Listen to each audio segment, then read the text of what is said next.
That's one application. Here's another application. Boys and girls, listen to this. You think this is a boy thing. This is not just a boy thing. I have had girls come up to me and confess this. For love's sake, say no to pornography.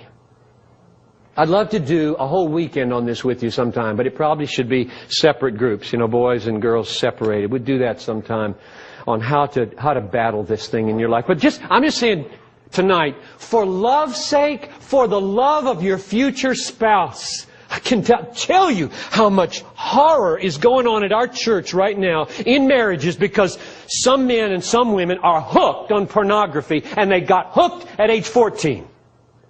And now they're 29, ruining their marriages.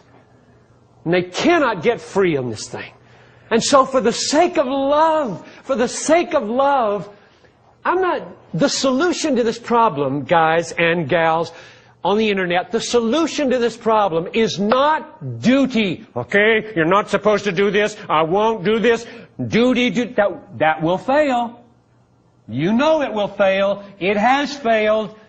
What will not fail, what will succeed over time is, I am going to fight for a superior pleasure that severs the root of the lie that comes to me out of this monitor that says, I will be happier, I will experience more pleasure if I go there with this mouse than if I don't go there.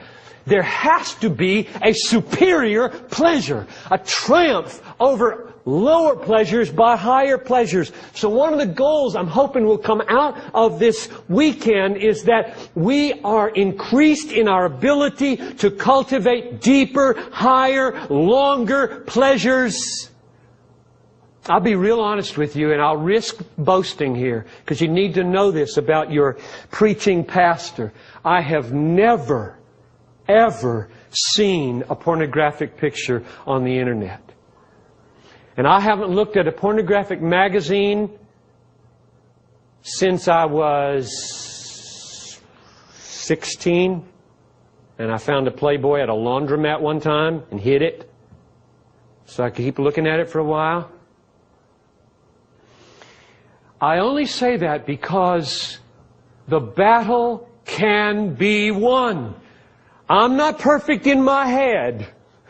And I've got plenty to do in my heart.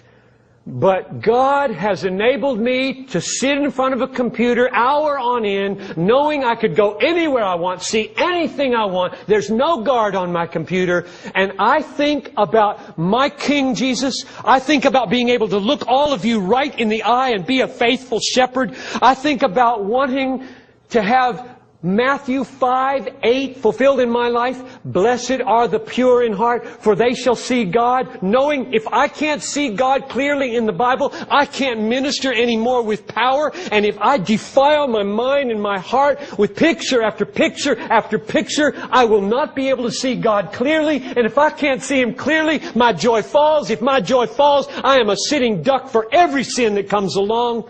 I tell you, the Bible does not say cut off your hand and gouge out your eye rather than lust for nothing. This is war.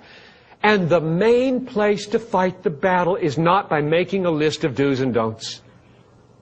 It's by fighting for joy that is superior to the quick surge that comes from pornography. It is so cheap, so low, so small, and the kickback afterwards is so weak and so miserable. Oh, that God would do a deep work of joy that weans you off of that pleasure.